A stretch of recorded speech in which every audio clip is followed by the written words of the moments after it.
सिरोच्या तहसील कार्यालयात आयोजित या महत्त्वपूर्ण बैठकीत विविध विभागांच्या अधिकाऱ्यांची उपस्थिती होती।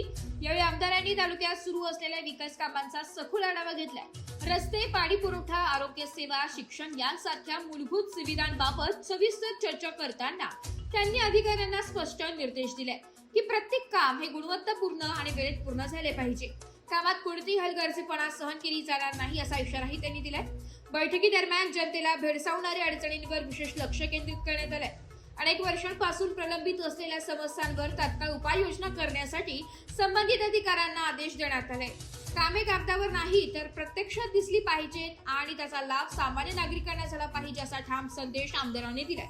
या दौऱ्यातील एक अत्यंत महत्त्वाचा निर्णय म्हणजे गेल्या 50 ते 60 वर्षांपासून शासकीय जागेवर वास्तव्यास असलेल्या नागरिकांना कायमस्वरूपी जमिनीचे पट्टे वाटप करण्यात आले।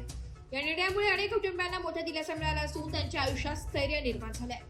सर, आपके आज का जो दौरा उसका मुख्य उद्देश्य है? आज का जो कल से जो दौरे पे मैं यहाँ पर आया हूँ, तो उस दौरे का निमित्त यही है कि जनसंपर्क, लोगों के साथ संपर्क में आना चाहिए। इस वजह से जनसंपर्क दौरा मैंने किया और कल से मैं पूरे कार्यकर्ताओं को मिल रहा हूँ। और आज जो कार्यकर्ताओं को मिलने के बाद आज हमने एक दो जगह पे भूमि पूजन किया। हमने एक ओड़ेवार समाज के लिए समाज भवन 25 लाख का, एक बुरड़ समाज के लिए 25 लाख का भवन का वहाँ पे ये सिरोंचा में भूमि पूजन हो गया। दूसरा फिर यहाँ से अंकिसा जाने के बाद अंकिसा में दवाखाने में जो लोगों को जो मिल रहा है अपना सहूलियत जो मिलना चाहिए कर्मचारियों को, उसका कोई व्यवस्था नहीं था, परंतु वहाँ पे करीब 4,20,00,000 रुपया हमने मंजूर किया निवास स्थान बनाने के लिए। और वहाँ पे पीएचसी के जितने भी डॉक्टर स्टाफ रहेंगे तो उनके लिए व्यवस्था का आज भूमि पूजन हो गया। और वहाँ से फिर हम जाके आसरली गए। आसरली में लोगों के साथ चर्चा किया। लोगों के जो अड़ी अड़चन, कौन से पानदान रास्ते के काम है, सीमेंट रास्ते से हाईवे को ज्वाइन करने का काम है, जहाँ नेशनल हाईवे के जो भी गड्ढे वगैरह बने हैं उसको दुरुस्त करने के बारे में लोगों ने तकरार किया। और ये सब लोगों का सुनने के लिए अपन यहाँ पर आए और कल मीटिंग लूँगा। और कल मीटिंग लेके मैं करीब यहाँ 24 लोगों का प्रॉपर्टी कार्ड तैयार करने के लिए मैंने बताया।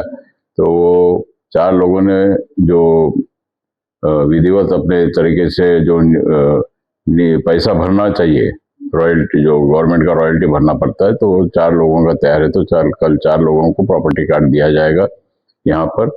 और बाकी जो करीब 220 लोगों का वन पट्टे का अभी करीब 1 साल से हम काम कर रहे, तो 220 लोगों को पट्टे देने का काम रंगाईपल्ली में जाके हम पट्टे वाटअप करने वाले जबरन जोत के। तो उसमें से 200 लोगों का, कुछ तो 20 लोगों में से 120 लोगों ने पूरा पैसा भरा है और बाकी के लोगों को पैसा भरना है। तो जैसा पैसा भरेंगे वैसा हम उनको पट्टे देने का काम करने वाले हैं। तो अभी कुछ लोगों ने तकरार किया है कि जो संजय गांधी निराधार योजना होगा या वृद्धोपकाल योजना में जो निधि शासन की ओर से आती है वो लोगों को मिला नहीं करके।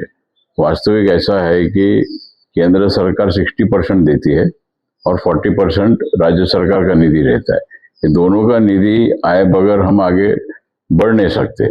इस वजह से विलम्ब हो जाता है। तो हर 3 महीने में देने का इस प्रकार का आज तक के पद्धत है। 3 महीना हो गया कि फिर बाद में हम 3 महीने के एक साथ पैसा अकाउंट में जमा करते। परंतु अभी लोगों को ऐसा हो गया कि हमको महीने का महीना मिलना चाहिए। ऐसा नहीं हो सकता है, क्योंकि पैसा आने के लिए केंद्र सरकार का पैसा आ गया तो राज्य सरकार का पैसा आने को टाइम लगता। राज्य सरकार का पैसा है तो केंद्र सरकार से 60% पैसा आने के लिए टाइम लगता है। तो दोनों क्लब करके फिर पैसा हमको देना पड़ता है। इस वजह से 3 महीने में अभी तक के मैंने जितने भी बार यहाँ पर आया तो लोगों ने तकरार किया, पर सब लोगों को पैसे मिले हैं। और अगर नहीं मिलता होगा तो जरूर मैं अभी कल मीटिंग है तो मीटिंग में चर्चा करूंगा मैं विषय। एस मराठी न्यूज साठी विभागीय प्रतिनिधी सुरेश तिपट्टीवार, बाबा आत्रा।